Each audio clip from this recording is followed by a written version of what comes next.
बहुत सारे पॉइंट्स तुम लोग को प्रीवियस वीडियो में बता चुके हैं, जैसे कि ये क्रांति कब हुआ था, कैसे हुआ था, कहाँ हुआ था, क्यों हुआ था, उसके क्या क्या कारण थे, कौन कौन इसमें भाग लिया है, ये सारा कुछ हम बता चुके हैं तुम लोग को, ठीक है ना।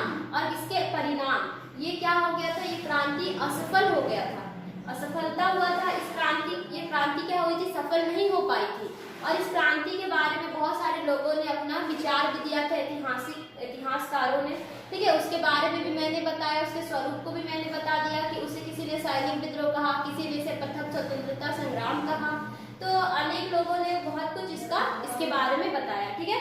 तो अब हम लोग देखो क्रांति का परिणाम तो हम बता चुके हैं तुम लोग को, ठीक है, कुछ पॉइंट्स में, लेकिन तुम लोग की बुक में जो पॉइंट्स है उसको भी हम थोड़ा सा डिस्क्राइब कर रहे हैं यहाँ पे, ठीक है। तो इसको ध्यान से देखना है कि तुम्हारे बुक में क्या क्या दिया है, सारे वही सब पॉइंट्स है, बस थोड़े से अलग एक दो है, ठीक है। इसलिए हम इसको अच्छा से एक बार और डिस्क्राइब करते हैं। तो 1857 की क्रांति का फर्स्ट नंबर जो तुम लोग की बुक में जो परिणाम दिया है, लिखा हुआ है अंग्रेजी सरकार की नीतियों का परिवर्तन, ठीक है ना।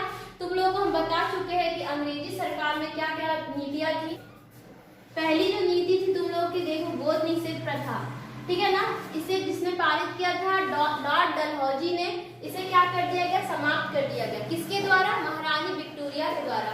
महारानी विक्टोरिया जो थी उसने ये क्रांति के बाद देखा कि हाँ भारतीय लोग के अंदर क्रांति की भावना पनप रही है, तो उसने ये एक घोषणा किया। उसने क्या किया, वहां पे गवर्नर की पद को समाप्त कर वायसराय के पद को ला दिया, ठीक है।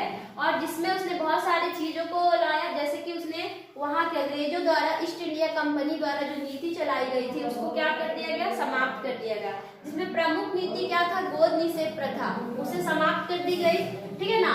और एक सहायक संधि भी चलाया गया था, ये तुम्हारे बुक में नहीं है, इसे भी समाप्त कर दी गई। और भी अंग्रेजों ने जो नीति चलाई थी उसे भी समाप्त कर दिया गया। कब, 1857 की क्रांति के बाद, ठीक है ना। तो सबसे प्रमुख गोद निषेध ही था जिसे समाप्त कर दिया गया।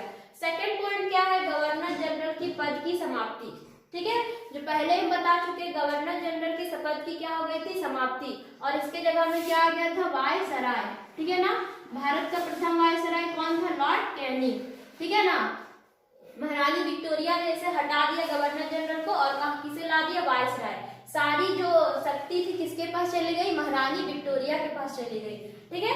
थर्ड पॉइंट क्या था, सीमा विस्तार की नीति को समाप्त, परंतु विदेशों में साम्राज्यवाद की विस्तार, किसका, अंग्रेजों का, ठीक है। अंग्रेज जो थे वो क्या कर रहे थे, जितने भी भारत के जितने भी राज्य थे सबको धीरे धीरे करके सब ने अपनी विस्तार को बढ़ा रहे थे, ठीक है। तो जब महारानी विक्टोरिया ने कहा कि नहीं, अंग्रेज जो है अब सीमा विस्तार नहीं करेंगे, अब वो किसी के भी राज्य का दखल नहीं करेंगे, ठीक है, किसी के भी राज्य में अपना आधिपत्य नहीं करेंगे, और उसने क्या किया, इसको समाप्त कर दिया, ठीक है। अंग्रेजों द्वारा जो राज्य को छीने जा रहे थे, अंग्रेज जो क्या कर रहे थे, जो छोटे छोटे राज्य को, जैसे झांसी को, ठीक है ना, दिल्ली पर, बहुत सारे राज्यों पर अधिकार कर रहे थे, उसके अधिकारों को समाप्त कर दिया गया। उसे कहा गया कि अब वो किसी भी राज्य के राजाओं के अधिकारों को नहीं छीनेंगे, ठीक है। और उसने क्या किया, विदेशों में साम्राज्यवादी विस्तार किया। अंग्रेजों ने क्या किया, बाहर में जैसे रूस, नेपाल, फ्रांस, ये सारे देशों से अपना मित्रता कर रहे थे, जिससे कि वो बाद में जा करके उससे सहयोग ले सके, ठीक है ना। तो थर्ड नंबर पॉइंट ये था। फोर्थ नंबर पॉइंट क्या था, हिंदुओं और अंग्रेजों में कटुता की भावना आ गई, ठीक है। इस क्रांति के बाद हिंदू लोग समझ गए कि अंग्रेज क्या है, उसके दुश्मन है, और अंग्रेज से वो कभी भी जीत नहीं पाएंगे जब तक वो अच्छा से एक संगठन न बना सके, ठीक है ना। तो हिंदुओं में क्या हो गई और अंग्रेजों में क्या हो गई, एक भावना, दुश्मनी की भावना, कटुता की भावना पनप गई। और हिंदुओं और अंग्रेजों में भी, हिंदुओं और मुसलमानों में भी इसकी भावना पनपी, और अंग्रेजों और मुसलमानों में भी, ठीक है। तो ये हर एक जाति के दूसरे जाति से क्या हुआ, एक दुश्मनी की भावना पनपने लगी। कब, 1857 की क्रांति के बाद, ठीक है। नेक्स्ट क्या हुआ, एक पील कमीशन बनाया गया 1858 ईस्वी को। इस पील कमीशन में क्या था, इसमें क्या किया, बहुत सारी भारतीय सेनाओं को इसमें से निकाल दिया गया। कब, 1858 के पील कमीशन के बाद। क्यों निकाल दिया गया, क्योंकि सैनिक विद्रोह, सबसे पहले क्या हुआ था, सैनिकों ने ही विद्रोह की शुरुआत की थी। उसने सभी जगहों के सभी सैनिकों को भड़का करके पूरे भारत में जो है सैनिक विद्रोह हुआ। इसी के वजह से क्या हुआ, भारतीयों को निकाल दिया गया और ज्यादा से ज्यादा यूरोपीय सेनाओं को भर्ती की गई, ठीक है। पहले जो था 2 22 भारतीय थे और 1 यूरोपीय सैनिक थे, परंतु उसके बाद 2:3 मतलब 2 अगर भारतीय होंगे तो 3 यूरोपीय सैनिक को भर्ती लिया जा रहा था, ठीक है ना। और ज्यादा से ज्यादा गोरखों को और सिखों को भारतीय सेना में लिया जा रहा था, ठीक है ना। और जितने उत्तर भारत के सैनिकों, उत्तर भारत के जो व्यक्ति थे उसे सैनिक से हटा दिया जा रहा था, क्योंकि वहीं के लोगों ने क्रांति की शुरुआत की थी। इसीलिए अंग्रेज को डर था कि कहीं फिर से ये क्रांति ना हो सके, इसीलिए उसने क्या किया, ज्यादा से ज्यादा यूरोपीय लोगों को सैनिकों में भर्ती दिया और भारत के कुछ लोग जैसे कि गोरखों और सिखों को, जिसने इस क्रांति में भाग नहीं लिया था, उसे इस सेना में भर्ती दिया गया, ठीक है। तो ये कुछ बेसिक पॉइंट्स थे और पहले हम तुम लोग को जो मेन पॉइंट था वो बता चुके हैं, ठीक है। अब हम लोग देखेंगे महारानी विक्टोरिया का घोषणा पत्र, ठीक है। इस 1857 की क्रांति के बाद महारानी विक्टोरिया ने एक घोषणा पत्र जारी किया। इस क्रांति को देखते हुए महारानी विक्टोरिया ने देखा कि हाँ, भारत के लोगों के अंदर बहुत सारी क्रांति पनप रही है जो हमारे लिए खतरा बन सकती है, ठीक है। इसीलिए उसने क्या किया, एक घोषणा पत्र लाया, ठीक है, जिसमें कुछ तो भारतीयों के लिए ही था, लेकिन ज्यादा से ज्यादा वो अंग्रेजों के पक्ष में ही था, ठीक है। तो हम लोग देखेंगे क्या क्या उसने घोषणा पत्र में लाया। सबसे पहले वो पारित कब हुआ, 1 नवंबर 1858 को पारित किया गया। कहाँ पारित किया गया, इलाहाबाद के मिंटो पार्क में, ठीक है। इलाहाबाद में एक पार्क है जो लॉर्ड मिंटो द्वारा शायद बनाया गया था, उसका नाम था मिंटो पार्क। इसे लॉर्ड कैनिंग ने पढ़ा था, ठीक है। इस घोषणा पत्र को किसने पढ़ा था, लॉर्ड कैनिंग ने पढ़ा था। इसका नाम, इस घोषणा पत्र का नाम क्या दिया गया, मानव अधिकार पत्र या मैग्ना कार्टा, ठीक है ना। मानव अधिकार पत्र मतलब मानव के अधिकार के लिए इसमें कुछ बातें लिखी गई थी, इसीलिए इसे मानव अधिकार पत्र या मैग्ना कार्टा नाम दिया गया था, ठीक है ना। फर्स्ट नंबर पॉइंट इसमें जो प्रमुख बातें थी, ठीक है, उसे पॉइंट्स में लिखा गया है। पहला पॉइंट्स में क्या था कि गवर्नर जनरल की समाप्ति हो जाएगी और वायसराय की शुरुआत, ठीक है ना। गवर्नर जनरल जो ईस्ट इंडिया कंपनी के द्वारा चलाया जा रहा था उसकी समाप्ति कर दी गई, किसके द्वारा, महारानी विक्टोरिया के द्वारा। और किसकी शुरुआत की गई, वायसराय की शुरुआत की गई, ठीक है। भारत के प्रथम वायसराय लॉर्ड कैनिंग थे, ठीक है। नेक्स्ट क्या था, भारतीय नरेशों की यथाशक्ति कायम रखना, मतलब भारतीय नरेश की मतलब होता है राजाओं। भारत के जो राजाओं थे उसकी जो भी शक्ति थी अपने राज्य में, उसकी शक्ति को कायम रखना, ठीक है ना। जैसे कि झांसी की रानी थी, झांसी प्रदेश की, उसकी शक्ति को बनाए रखना, या फिर जो दूसरे जगहों के राज्यों के जो राजा थे उसकी अपनी वहाँ की शक्ति को कायम रखना, ठीक है ना। कोई भी राजा जो जगह का राजा है वो उस जगह को, उसकी शक्ति को कोई छीन नहीं सकता, ठीक है। उसकी शक्ति को वहाँ पे कायम रखना, ये महारानी विक्टोरिया का घोषणा पत्र में था, ठीक है। नेक्स्ट था कि भारतीय राज्यों में अहस्तक्षेप नीति।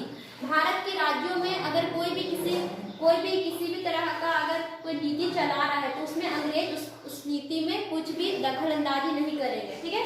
कोई भी अहस्तक्षेप का मतलब होता है कि कोई भी उसमें बाधा नहीं डालेंगे, कोई भी टांग नहीं अड़ाएंगे, ठीक है। उस नीति में वो टांग नहीं अड़ाएंगे। अगर भारत के लोग कुछ भी नीति को अपना रहे हैं, या धार्मिक हो या सामाजिक, उस नीति में अंग्रेज अपना दखलंदाजी नहीं डालेंगे। ये किसका कहना था, महारानी विक्टोरिया का। नेक्स्ट क्या है, नेक्स्ट घोषणा पत्र है कि योग्यता के आधार पर नौकरी दी जाएगी। पहले योग्यता के आधार पर नहीं दिया जाता था नौकरी, और ऊपर से भारतीयों को कभी भी सरकारी पदों पे चुना नहीं जाता था। लेकिन इसके बाद यह घोषणा की गई कि योग्यता के आधार पर नौकरी दिया जाएगा, किसे, भारतीयों को। इसका नाम रखा गया जनपद सेवा अधिनियम, जो पारित हुआ 1861 ईस्वी में, ठीक है। इसमें कहा गया कि भारत के लोगों को भी अंग्रेजों के साथ जितने भी प्रशासनिक कार्यों में भारतीयों की भी क्या होगी, भूमिका होगी, ठीक है। भारतीयों को भी इसमें पद दिया जाएगा योग्यता के आधार पर, जिसका नाम था जनपद सेवा अधिनियम, जो कब पारित हुआ, 1861 ईस्वी में। ये महारानी विक्टोरिया का घोषणा पत्र था। इसके बाद बहुत सारे गुप्त समिति बनाए गए, ठीक है। मध्यम वर्ग जो थे, जिसने इस क्रांति में भाग नहीं लिया था, उन्हें भी पता चल गया, जब वो शिक्षित हुए तो उन्हें पता चला कि नहीं, अंग्रेज जो थे, अंग्रेज की जो नीति है, ये सब क्या है, भारतीयों के विरोधी है। भारतीयों के विरोधी, इनकी जितनी नीति है सब भारतीयों के विरोधी है। और उन्होंने भी क्या किया, उन लोगों के मन में क्रांति की भावना उत्पन्न हुई, और फिर धीरे धीरे बहुत सारी समिति बना, ठीक है। नेक्स्ट तुम लोगों का इसके बाद यही है, गुप्त समिति, ठीक है ना। जितने भी गुप्त समिति है इसके बारे में हम पढ़ाएंगे कि कौन कौन सी समिति की शुरुआत हुई। फिर धीरे धीरे किस तरह भारतीयों के मन में अंग्रेजों के लिए क्या हुई, क्रांतिकारी की भावना उत्पन्न हुई। ठीक है, अब हम पढ़ेंगे समितियों का युग। ठीक है ना, समितियों का युग का मतलब क्या होता है, जब भारत में बहुत सारे लोग पढ़ने लिखने लगे। ठीक है, मध्यम वर्ग, बहुत सारे लोगों ने जब पढ़ाई लिखाई स्टार्ट किया, तब उसे पता चला कि नहीं, अंग्रेज हमारे ऊपर अत्याचार कर रहे हैं। ठीक है, वो हमारे देश को क्या बना कर रखे हैं, गुलाम बना कर रखे हैं, और हमें मजबूरन उसकी नीतियों का क्या करना पड़ रहा है, पालन करना पड़ रहा है। तो धीरे धीरे लोगों ने क्या किया, समिति बनाया। ठीक है, किसके खिलाफ, अंग्रेजों के खिलाफ। उसमें सबसे बड़ी जो नीति थी, सबसे बड़ी जो संगठन था, एक समिति बनाया गया, भारतीय राष्ट्रीय कांग्रेस। ठीक है ना, भारतीय राष्ट्रीय कांग्रेस। अभी हमारे भारत में जो कांग्रेस नाम की जो पार्टी है, वो यही पार्टी है जो अभी भी कांग्रेस नाम से चल रही है। ठीक है, इसकी स्थापना जो है कब हुई थी, 1885 ईस्वी में 28 दिसंबर को, जो कहाँ हुई थी, बम्बई में। ठीक है ना, बम्बई में कांग्रेस पार्टी की स्थापना हुई थी। किस नाम से, भारतीय राष्ट्रीय कांग्रेस के नाम से। इसके अध्यक्ष कौन थे, A.O. ह्यूम। इसी ने इस कांग्रेस की इस पार्टी की स्थापना की थी, संगठन का स्थापना किया था। किसने, A.O. ह्यूम ने। ठीक है ना, इस संगठन के द्वारा, इस कांग्रेस, राष्ट्रीय कांग्रेस, यही राष्ट्रीय कांग्रेस जो है बाद में चलकर इसी ने हमारे भारत की आजादी के लिए बहुत सारा काम किया। कौन संगठन ने, भारतीय राष्ट्रीय कांग्रेस ने। इसीलिए इस कांग्रेस पार्टी का बहुत ज्यादा ही अहम भूमिका है हमारे भारत की स्वतंत्रता में। ठीक है ना, देखो भारत में जो है बहुत सारे नीति, एक पार्टी नहीं बना था, बहुत सारे पार्टी बना था। संग्राम से राष्ट्रवादी पार्टियों का उदय हुआ। ठीक है ना, जो सबका एक ही मकसद था, सबका एक ही उद्देश्य था। क्या उद्देश्य था, भारत को अंग्रेजों के चंगुल से मुक्त करना। ठीक है ना, भारत को क्या करना, अंग्रेजों से छुटकारा दिलाना है। बहुत सारे, एक पार्टी नहीं बनी थी, अनेक पार्टी बनी थी, लेकिन जिसमें सबसे प्रमुख पार्टी था भारतीय राष्ट्रीय कांग्रेस, जिसका उदय मतलब स्थापना हुई थी कब, 1885 में 28 दिसंबर को बम्बई में, जो अभी तक है, जो अभी तक हमारे भारत में है, भारतीय राष्ट्रीय कांग्रेस। ठीक है, समिति जो थी, समिति तो बहुत सारी बनी थी, लेकिन सब समितियों का क्या था, अपना अपना एक उद्देश्य था। ठीक है, अपनी अपनी कुछ योजना थी, कार्य थी। जैसे कि कुछ का कहना था कि वो भारत से क्या करेंगे, अंग्रेजों से अनुनय विनय के द्वारा अपनी बात को मनवाएंगे। तो कुछ का कहना था कि नहीं, हम युद्ध या हिंसा के द्वारा अंग्रेजों की नीतियों को समाप्त करेंगे। ठीक है, कुछ का मतलब ये जो थे अनुनय विनय के जो लोग थे, वो चाहते थे कि हम भारत में अंग्रेजों से अनुनय विनय कर, मतलब प्रार्थना कर या उसे मना कर, किसी भी तरह करके उनकी नीतियों को हम मतलब असफल करेंगे। ठीक है, लेकिन कुछ लोग जो चाहते थे, वो चाहते थे कि हम अंग्रेजों की हत्या कर दें, या फिर उसकी क्रांति को सफल न होने दें, या फिर हम उसकी हत्या कर दें, या फिर हम उससे युद्ध करके इस नीति को समाप्त करेंगे। ठीक है ना, तो भारत की जो समिति के जो लोग थे, उसकी भावना दो प्रकार की थी। ठीक है, एक अनुनय विनय और एक था युद्ध हिंसा के द्वारा। ठीक है, इसके बाद बहुत सारी छोटी छोटी पार्टियों का गठन हुआ, उसके बारे में हम लोग एक एक कर पढ़ेंगे। लाल बाल पाल के बारे में। लाल बाल पाल कौन थे, जिसका नाम इतिहास में बहुत प्रमुख है। पहला, लाल का मतलब है लाला लाजपत राय, बाल गंगाधर तिलक और बिपिन चंद्र पाल। ये तीन व्यक्ति जिन्होंने भारत के लिए बहुत सारे काम किए, बहुत सारे प्रमुख काम किए। इन्होंने भी क्या किया, इनका भी यही मानना था कि अनुनय विनय के द्वारा या प्रेम पूर्वक हम अंग्रेजों से नहीं जीत सकते। हमें क्या करना चाहिए, हमें युद्ध करना चाहिए, तलवार उठाना चाहिए, तभी हम अंग्रेजों से जीत पाएंगे, तभी हम अंग्रेजों से मुक्ति पा सकते हैं। तो ये तीनों ने भी अंग्रेजों से मुक्ति दिलाने के लिए, अंग्रेजों से स्वतंत्रता के लिए बहुत सारे काम किए। कौन तीन ने, लाला लाजपत राय, बाल गंगाधर तिलक और बिपिन चंद्र पाल। ये भारत के इतिहास में बहुत ज्यादा प्रमुख है, लाल बाल पाल के नाम से। ठीक है ना, एक थे वीर सावरकर, जिन्होंने क्या कहा था, 1857 की क्रांति को प्रथम स्वतंत्रता संग्राम कहा था। किसने, वीर सावरकर ने। इसने क्या किया, ये भारत के बाहर जाकर इंग्लैंड और फ्रांस में जाकर के अपने बहुत सारे संगठन बनाए। ठीक है, इसने सक्रिय किया, वहाँ के लोगों को जागरूक किया, जिससे वो भारत में हमें छुटकारा दिला पाए अंग्रेजों से। ठीक है, तो वीर सावरकर ने भारत के बाहर जाकर गुप्त समितियां बनाई। फिर लाला हरदयाल कौन थे, लाला हरदयाल भी एक क्रांतिकारी थे, जिसने सैन फ्रांसिस्को में यूएसए के सैन फ्रांसिस्को में जाकर किसकी स्थापना की, गदर पार्टी की स्थापना की। ठीक है ना, कुछ व्यक्ति जो थे भारत में रहकर गुप्त समिति बना रहे थे, तो कुछ व्यक्ति जो भारत के बाहर में रहकर भारत के स्वतंत्रता के लिए लड़ रहे थे, ठीक है ना। तो ऐसे बहुत सारे व्यक्ति थे जिसने समिति बनाकर एक संगठन बना करके अंग्रेजों से स्वतंत्रता के लिए योजना बना रहे थे, ठीक है ना।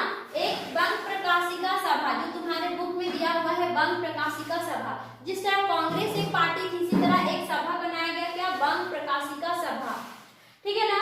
इसकी स्थापना कब की गई थी? 1836 ईस्वी में इसकी स्थापना की गई थी। कौन से स्थान में इसकी स्थापना हुई थी? कलकत्ता में इसकी स्थापना की गई थी। इसका उद्देश्य भी क्या था? सरकार की नीतियों को सुधारना, ठीक है ना। इस तरह करके बहुत सारा क्या गया, समिति बनाया गया था, इसलिए इसे क्या कहा गया, समितियों का युग, ठीक है ना। इस देखो ये जो बंग प्रकाशिका सभा है, ये राजा राममोहन राय के द्वारा इसकी शुरुआत की गई थी, बंग प्रकाशिका सभा का।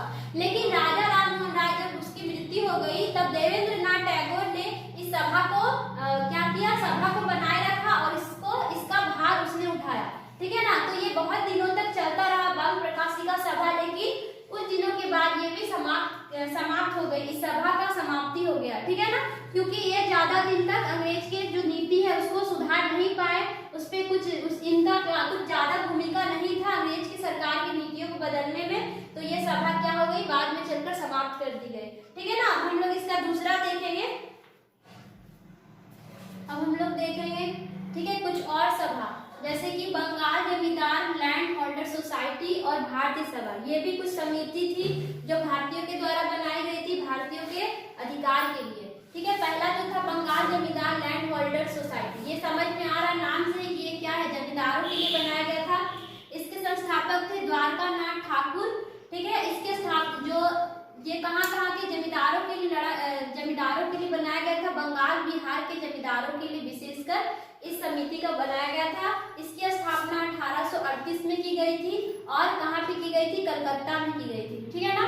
कौन थे संस्थापक? द्वारका नाथ ठाकुर थे। इसकी स्थापना हुई थी 1838 को कलकत्ता में, और ये ज्यादातर जो विशेषकर बंगाल बिहार के जमींदार वर्गों के लिए इस समिति को बनाया गया था। इसके जो भारतीय सचिव थे, भारत की ओर से जो इसके सचिव थे प्रसन्न कुमार ठाकुर थे, ठीक है ना। और इसमें एक अंग्रेजी सचिव भी थे, ठीक है। एक अंग्रेज व्यक्ति भी इसका साथ दिए थे इस सोसाइटी को बनाने में, इसका नाम था विलियम काबरी, ठीक है ना।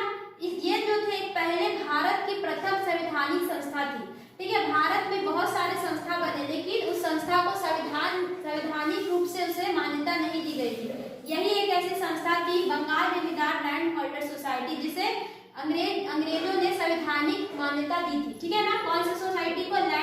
बंगाल जमींदार लैंड होल्डर सोसाइटी को, ठीक है ना। इसका उद्देश्य क्या था? जमींदारों के हितों की रक्षा करना, ठीक है ना। अंग्रेजों द्वारा बहुत सारे जमींदारों पर भी अत्याचार किया जा रहा था, ठीक है ना। तो जमींदार जो थे अपनी लड़ाई लड़ रहे थे और उसने क्या किया, एक समिति बनाया, ठीक है। और उसने अपनी हितों की रक्षा की, किसके द्वारा? इस समिति के द्वारा, बंगाल जमींदार लैंड होल्डर सोसाइटी के द्वारा, ठीक है ना। तो ये जमींदारों के लिए ही ज्यादातर बनाया गया था। अब हम लोग नेक्स्ट देखेंगे क्या, भारतीय सभा। भारतीय सभा भी एक बहुत ही महत्वपूर्ण क्या थी, समिति थी, जिसके संस्थापक थे सुरेंद्र नाथ बनर्जी और आनंद मोहन बसु, जो इसके सचिव भी थे, ठीक है ना। भारतीय सभा की स्थापना कब की गई? 27 जुलाई 1876 में इसकी क्या की गई, स्थापना की गई। और ये किस स्थान में इसका स्थापना किया गया? अल्बर्ट हॉल नाम की जगह में, जो कहाँ थी, कलकत्ता में, ठीक है। कलकत्ता के एक स्थान अल्बर्ट हॉल में किसकी स्थापना हुई? भारतीय सभा में। इसके कौन थे संस्थापक? सुरेंद्र नाथ बनर्जी और आनंद मोहन बसु, ठीक है ना। इसके यही सब पॉइंट्स तुम लोग एग्जाम के लिए भी ज्यादातर इंपॉर्टेंट है। इसका क्या उद्देश्य था? जनता के अधिकारों के लिए ब्रिटिश शासन से लड़ना, मतलब जनता के लिए, जो जनता के अधिकार में नहीं था, जो भी योजना जो अंग्रेजों द्वारा पारित की जा रही थी, अगर वो भारतीयों के लिए क्या था, वो अगर वो भारतीयों के पक्ष में नहीं था, तो उसके लिए वो लड़ रहे थे। कौन? ये सभा में जितने भी सदस्य थे वो भारतीयों को न्याय दिला रहे थे, किसके माध्यम से? इस भारतीय सभा के माध्यम से। इसका मेन जो इसके कार्य थे क्या था? सांप्रदायिक भावनाओं को खत्म करना। ये चाहते थे कि हिंदू मुस्लिम जो आपस में लड़ रहे हैं ये ना लड़े, ये मिल करके अंग्रेजों से लड़े, ठीक है। अंग्रेजों में एकजुट होकर एकता बनाकर लड़े, ठीक है। तो इनका एक मेन मोटिव ये भी था, सांप्रदायिक भावना को खत्म करना। नेक्स्ट क्या था कि सिविल सेवा आंदोलन, पद नहीं दिए जा रहे थे, ठीक है ना। जैसे बहुत सारे उच्च पदों में अंग्रेजों को ही नियुक्त किया जा रहा था, लेकिन वो चाहते थे कि नहीं, उसमें भारतीयों को भी इसमें शामिल होना चाहिए और उसे भी उसकी योग्यता के आधार पर उसे उस पद को देना चाहिए, ठीक है ना। तो इसके लिए भी उन्होंने इस भारतीय सभा के द्वारा इसके माध्यम से उन्होंने इस पे भी आंदोलन चलाया था, जिसका नाम था सिविल सेवा आंदोलन, ठीक है। और एक क्या था कि भारतीय न्यायाधीशों के लिए वर्नाक्यूलर प्रेस एक्ट का विरोध, ठीक है। भारत में ये सभा के द्वारा भारत के जो न्यायाधीश थे, जो ब्रिटेन में जाकर के न्यायाधीश की पढ़ाई करके जो बैरिस्टर बनकर आ रहे थे, उनका क्या हो रहा था, यहाँ पे अंग्रेज उसके क्या कर रहे थे, विरोध में थे, उन्हें न्यायाधीशों का पद नहीं दिया जा रहा था, ठीक है ना। एक प्रेस एक्ट भी लागू किया गया था, जिसका भी इन्होंने विरोध किया था, किसने, भारतीय सभा ने, ठीक है। इसने बहुत सारे छोटे छोटे कार्य किए थे, अंग्रेजों की नीतियों को इसने क्या किया, खत्म किया। इसके द्वारा अंग्रेजों की बहुत सारी नीति को क्या किया गया, असफल किया गया था। इसने बहुत सारी चीज को विरोध करके अंग्रेज की नीतियों को भारत में लाने नहीं दिया, ठीक है। तो इसमें जो मेन व्यक्ति थे सुरेंद्र नाथ बनर्जी ने, इसने बहुत ज्यादा अधिक सहयोग दिया इसको चलाने का, भारतीय सभा को, ठीक है। तो ये भारतीय सभा हो गया। आप तुम लोग का एक नेक्स्ट पॉइंट जो लास्ट है, हिंदू मेला, ठीक है। हिंदू मेला पढ़ाएंगे, उसके बाद ये खत्म हो जाएगा टॉपिक। अब ये तुम लोग का लास्ट जो समिति है, हिंदू मेला, ठीक है ना। इसकी स्थापना कब की गई थी, 1867 ईस्वी में। संस्थापक कौन थे, नवगोपाल मित्र, ठीक है। मेन यही अध्यक्ष थे, कौन, नवगोपाल मित्र, जिसे हिंदू राष्ट्रवाद का जनक भी कहा जाता है। क्या कहा जाता है, हिंदू राष्ट्रवाद का जनक। ये क्या थे, एक नाटककार थे, कवि भी थे, निबंधकार भी थे, एक देशभक्त भी थे, ठीक है। इनका बहुत सारा सहयोग किसने दिया, ऋषि राजनारायण ने, ठीक है ना। तो हिंदू मेला जो है, इसकी स्थापना किसने की थी, नवगोपाल मित्र ने, ठीक है ना। इसके बाद हम लोग पढ़ते हैं कि जो हिंदू मेला है, इसने क्या किया था, इसने बहुत सारे राष्ट्रीय प्रेस, राष्ट्रीय अखबार, राष्ट्रीय समाज, राष्ट्रीय विद्यालय, राष्ट्रीय भंडार, मतलब इसने राष्ट्रीयों के लिए, मतलब देश के लिए, राष्ट्रीय नाम से मतलब देश के लिए बहुत सारे संस्थाओं की स्थापना की, मतलब भारतीयों के द्वारा इन सब चीजों की स्थापना की गई, ठीक है। राष्ट्रीय समाज, मतलब राष्ट्र के लिए एक समाज का निर्माण किया, राष्ट्रीय भंडार की स्थापना किया, ठीक है ना। राष्ट्रीय विद्यालय बनाया। राष्ट्रीय विद्यालय का मतलब क्या है कि भारत के द्वारा बनाया गया विद्यालय, ठीक है, जो राष्ट्र के हित के लिए काम करे, जो राष्ट्र को समर्पण हो, ठीक है ना। उसने राष्ट्र के नाम से बहुत सारी चीजों की स्थापना की। उसने बहुत सारे स्कूल की स्थापना की और वो बहुत सारे हिंदू स्कूलों की स्थापना की, ठीक है ना। उन्होंने बहुत सारे क्रांतिकारियों के लिए बहुत सारी संस्थाएं बनाई, किसने, नवगोपाल मित्र ने, ठीक है। उसने सभी क्रांतिकारियों को एकजुट करके भारत की क्रांति को आगे बढ़ाया, ठीक है ना। उसने बहुत सारे कुश्ती, खेलकूद, इसमें जो है भारतीयों को सहयोग किया, मतलब भारतीयों को उसमें भागीदारी बनाई, ठीक है। इस प्रकार इसने क्या किया, हिंदू मेला के द्वारा भारत के लोगों में क्या जागरूकता लाया, किसने, नवगोपाल मित्र ने, जिसे हिंदू राष्ट्रवाद का जनक भी कहा जाता है। तो इस प्रकार तुम लोगों का देखो जो मेन टॉपिक्स था क्या, गुप्त समितियों का युग, ये खत्म हो गया, ठीक है ना। उसके बाद तुम लोग को हम क्या पढ़ाएंगे, साहित्यिक कृति और चित्रकारियों में राष्ट्रवाद की अभिव्यक्ति, मतलब चित्र के द्वारा, ड्राइंग के द्वारा, पेंटिंग्स के द्वारा और उसके साहित्य के द्वारा, साहित्य मतलब पुस्तक के द्वारा किस प्रकार उसने भारत की एकता या भारत की स्वतंत्रता में कार्य किया, ठीक है। भारत की स्वतंत्रता के लिए कैसे उसने कार्य किया, इसके बारे में हम लोग नेक्स्ट वीडियो में पढ़ेंगे, ठीक है। तो हम क्या कौन सी समिति को बताएं, सबसे पहले हम बताएं कि तुम लोग को महारानी विक्टोरिया का घोषणा पत्र बताएं, फिर हम क्या बताएं कि कांग्रेस का जन्म कैसे हुआ ये बताएं, फिर एक बंग भाषा प्रकाशिका बताएं, बंगाल जमींदारों के हक के लिए जो लैंड होल्डर सोसाइटी बनाई गई उसके बारे में बताएं, भारतीय सभा जो सुरेंद्र नाथ बनर्जी के द्वारा बनाया गया उसके बारे में बताएं, और लास्ट टॉपिक था हिंदू मेला, ठीक है। इसको तुम लोग को पहले बुक में पढ़ना है, बुक में पढ़ करके मेरा वीडियो को देखना है, ठीक है ना। उसमें जो मेन पॉइंट्स है उसको तुम लोग को नोट्स भी करना है, ठीक है, और अच्छा से याद रखना है, ठीक है। जब तुम लोग को लाइव आया जाएगा तो हम इससे क्वेश्चन भी तुम लोग से करेंगे, ठीक है। इसके बाद हम लोग